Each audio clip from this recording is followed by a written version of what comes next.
नमस्कार दोस्तों, स्वागत है आपका हमारे YouTube चैनल पर। तो आज के इस वीडियो में हम बात करने जा रहे हैं लक्ष्मण जी के उस अचूक बाण और धनुष की जिसने रावण के वीर पुत्र मेघनाथ का अंत किया था। यह केवल एक युद्ध ही नहीं बल्कि एक ऐसे योद्धा की कहानी है जिसके साहस, शक्ति और अडिग संकल्प ने देवताओं और राक्षसों के बीच की लड़ाई को हमेशा के लिए बदल दिया था। यह कहानी लक्ष्मण जी की अद्वितीय वीरता की है जिन्होंने अपनी शक्ति, साहस और तप से सबसे कठिन युद्ध को जीता था। वीडियो में अंत तक जरूर बने रहे और वीडियो अगर पसंद आए तो वीडियो को लाइक और चैनल को सब्सक्राइब तो जरूर कर देना। तो चलिए फिर शुरू करते हैं। लक्ष्मण जी रामायण का छिपा हुआ योद्धा। आखिर क्यों ऐसा कहा जाता है कि लक्ष्मण जी इतने वीर पुरुष होने के बाद भी, इतने ज्यादा शक्तिशाली होने के बाद भी क्यों उनका जो रहस्य है, उनका जो वीरता है वो सबके सामने नहीं आती। तो चलिए सबसे पहले इसके बारे में समझते हैं। लक्ष्मण जी को सामान्यतः प्रभु श्री राम के छोटे भाई के रूप में जाना जाता है, लेकिन उनकी वीरता और शक्ति किसी भी मायने में श्री राम से कम नहीं थी। लक्ष्मण केवल राम के अनुज ही नहीं बल्कि उनका दाहिना हाथ और सबसे बड़ा योद्धा भी थे। ऐसा कहा जाता है कि वो रामायण के सबसे महान योद्धाओं में से एक माने जाते हैं। जहां भगवान श्री राम अपने धैर्य और करुणा के लिए प्रसिद्ध थे, वहीं लक्ष्मण जी अपने क्रोध, बल और अडिग संकल्प के लिए जाने जाते हैं। लक्ष्मण जी का जन्म शेषनाग के अवतार के रूप में हुआ था। शेषनाग जो स्वयं भगवान विष्णु के शाश्वत सेवक और समर्थक है, लक्ष्मण जी के भीतर अपार शक्ति और दिव्यता का संचार करते थे। लक्ष्मण जी का व्यक्तित्व अद्भुत था। वे एक अजय योद्धा, दृढ़ विचारों वाले और अत्यंत बलशाली महापुरुष माने जाते हैं। मैं आपको बताना चाहूंगा कि उनकी शक्ति और शक्ति की असली परीक्षा लंका के युद्ध में हुई थी, जब रावण के महाशक्तिशाली पुत्र मेघनाथ से भिड़े थे और उसको मृत्यु के घाट भी उतार दिया था। तो चलिए फिर अभी हम उस टॉपिक पे लेके चलते हैं जो सच में बहुत ही ज्यादा इंटरेस्टिंग होने वाला है। लक्ष्मण जी का वो अचूक बाण और दिव्य धनुष के बारे में। जब लंका का युद्ध अपने चरम सीमा पर था, तब रावण के पुत्र मेघनाथ, मतलब जिसको इंद्रजीत भी कहा जाता है। अब इंद्रजीत उसको क्यों कहा जाता है उसके बारे में थोड़ा सा समझ लेते हैं।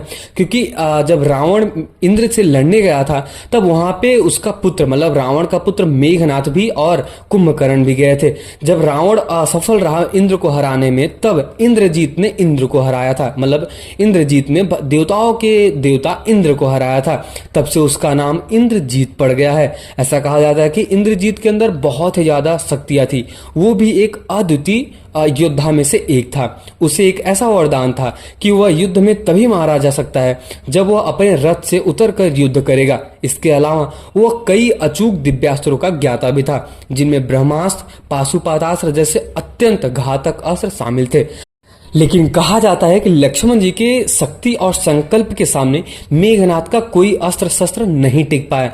जैसा कि मैं आपको बताना चाहूंगा, भले से ही मेघनाथ मतलब इंद्रजीत ने श्री राम और लक्ष्मण को एक बार नागफास से बांध दिया था और यहाँ तक कि लक्ष्मण जी को मूर्छित कर दिया था, लेकिन उसको लक्ष्मण जी को मतलब मृत्यु के घाट नहीं उतार पाया, क्योंकि लक्ष्मण जी स्वयं एक शेषनाग के अवतार थे।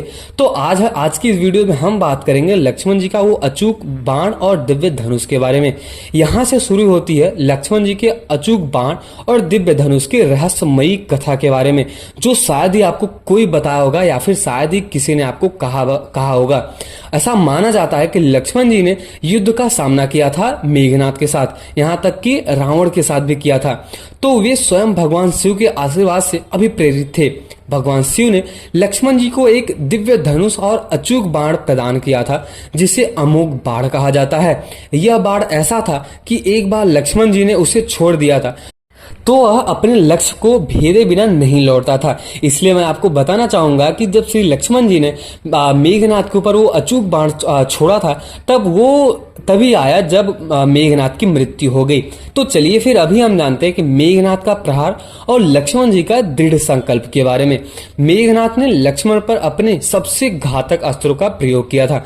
उसने ब्रह्मास्त्र और अन्य दिव्यास्त्रों का भी प्रयोग किया था, लेकिन लक्ष्मण जी का धैर्य और शक्ति अडिग रहा। यहाँ तक कि जब मेघनाथ ने नागफास का भी प्रयोग किया, जिससे लक्ष्मण जी और श्री रामचंद्र जी गंभीर रूप से घायल हो गए थे, तब भी वे अडिग रहे थे। उस समय हनुमान जी ने अपनी संजीवनी बूटी लाकर, कहा जाता है कि लक्ष्मण जी को फिर से जीवित किया। यह घटना लक्ष्मण की महाशक्ति का परिचय देती है, जो योद्धा मृत्यु के मुंह से वापस लौट आया। वह कितनी अपार शक्ति और दृढ़ता का धनी होगा। कहा जाता है कि लक्ष्मण जी ने यह प्रतिज्ञा ली हुई थी कि मेघनाथ को युद्ध में हराकर ही लौटेंगे और अपने वचन को पूरा भी किया था। जैसा कि मैं आपको बताना चाहूंगा कि लक्ष्मण जी ही वो ऐसे योद्धा थे जिसने इंद्र को हराने वाले इंद्रजीत को हराया था। मतलब इंद्रजीत को हराया ही नहीं बल्कि मौत के घाट भी उतार दिया था। यहाँ तक कि उसने मतलब जो रावण का छोटा भाई था, जब ये लोग नासिक में गए थे, नासिक में कौन सा जगह था, जब माता सीता का हरण हुआ था, उस टाइम लक्ष्मण जी ने रावण के कई ऐसे भाइयों को मार डाला था अपने ही उस अचूक बाण और धनुष से। तो मैं आज बताने वाला हूं कि लक्ष्मण जी का वो कौन सा ऐसा अमोघ बाण और धनुष था जिससे सारे योद्धा बहुत ही ज्यादा थरथराते और डरते रहते थे। तो चलिए फिर इसके बारे में जानते हैं, बस वीडियो में अंत तक जरूर बने रहें। लक्ष्मण जी ने जब देखा कि मेघनाथ रथ से उतरकर युद्ध कर रहा है, तब उन्होंने अपने धनुष पर अमोघ बाण चलाया। इस बाण के बारे में कहा जाता है कि यह बाण भगवान शिव द्वारा साक्षात आशीर्वादित था। जैसा कि लक्ष्मण ने इस बाण को छोड़ा था, यह मेघनाथ की दिशा से तेजी से बढ़ा। मतलब कहा जाता है कि इस बाण की जो स्पीड है, इस बाण का जो चलने का रफ्तार था, वो इतना ज्यादा तेज था कि अगर मेघनाथ चाहता तो वो तब भी गायब नहीं हो पाता, क्योंकि जो राक्षस होते थे उनके अंदर इतनी शक्तियां थी, मायावी शक्तियां थी, वो जब चाहे तब गायब हो जाते थे। लेकिन ऐसा कहा जाता है कि लक्ष्मण जी के वो अमोघ बाण जो मेघनाथ को परास्त कर दिया। ऐसा कहा जाता है कि मेघनाथ जो स्वयं भी एक महान योद्धा था, उसने कई ऐसे मंत्रों और रक्षा कवचों का भी प्रयोग किया था, लेकिन कोई भी शक्ति लक्ष्मण जी के इस बाण के सामने टिक नहीं सकी। अमोघ बाण ने मेघनाथ के शरीर को भेद दिया और उसे धराशायी भी कर दिया। ऐसा माना जाता है कि यह बाण इतना ज्यादा शक्तिशाली था कि मेघनाथ को सभी देवी शक्तियां और वरदान भी उसके सामने नहीं टिक पाई। लक्ष्मण जी ने अपने साहस और बुद्धिमानी से रावण के सबसे शक्तिशाली योद्धा को परास्त कर दिया। योद्धा ही नहीं बल्कि रावण का वो सबसे ज्यादा शक्तिशाली पुत्र भी था जिसने इंद्र को हराया था। यहाँ तक कि ऐसे बहुत सारे युद्ध में वो जीता भी था। जब ऐसा माना जाता है कि जब रावण वरुण देव से लड़ने गया था, तब भी वहां पे मेघनाथ मतलब इंद्रजीत और रावण का छोटा भाई कुंभकर्ण भी गए थे। वहां पे भी कहा जाता है कि जो मेघनाथ था वो विजयी हुआ था और ऐसा माना जाता है कि इंद्र को परास्त करके लंका में भी लाया था। अब हम जानते हैं कि लक्ष्मण जी की अद्वितीय शक्ति और महानता के बारे में। लक्ष्मण जी की यह कथा केवल एक युद्ध ही नहीं बल्कि यह उनके अद्वितीय धैर्य और शक्ति और संकल्प की कहानी बताई जाती है। लक्ष्मण जी एक ऐसे महान योद्धा थे, लेकिन उनकी महानता केवल शारीरिक शक्ति तक सीमित नहीं थी। वे अडिग, साहसी और धर्म के प्रति समर्पित भी थे। धैर्य और अनुशासन की बात करें तो उनसे ज्यादा तो कोई और था ही नहीं। जैसा कि आपको भी पता है कि बिना कहे अपनी माता और अपनी धर्म पत्नी सुलोचना से पूछे बिना भी अपने बड़े भाई मतलब अपने श्री रामचंद्र जी के साथ निकल पड़े थे 14 वर्ष के लिए वनवास के लिए। तो उनके धैर्य और अनुशासन के बारे में सबसे पहले जानते हैं। लक्ष्मण जी ने 14 वर्ष तक श्री राम के साथ वनवास में अपने सभी कर्तव्यों का निर्वहन किया था बिना किसी शिकायत के। उनका अनुशासन और समर्पण अद्वितीय था। अब उनके वीरता के बारे में जानते हैं, जो शायद ही कोई बताता होगा कि लक्ष्मण जी कितने वीर पुरुष थे। लक्ष्मण जी की वीरता और युद्ध कौशल अद्वितीय थे। जहां मेघनाथ जैसे योद्धाओं को देवताओं ने भी चुनौती माना था, कहा जाता है कि वहां लक्ष्मण जी ने उसे अकेले पराजित कर दिया था और मौत के घाट भी उतार दिया था। तीसरा जो सबसे इंपॉर्टेंट है, अडिग संकल्प। वो संकल्प लेने में इतना ज्यादा सटीक थे और उनका जो संकल्प लेने का तरीका था वो बहुत ही अद्वितीय माना जाता है। लक्ष्मण जी का यह संकल्प इतना दृढ़ था कि उन्होंने रावण और उसके सभी शक्तिशाली पुत्रों से युद्ध करते हुए कभी भी हार नहीं मानी।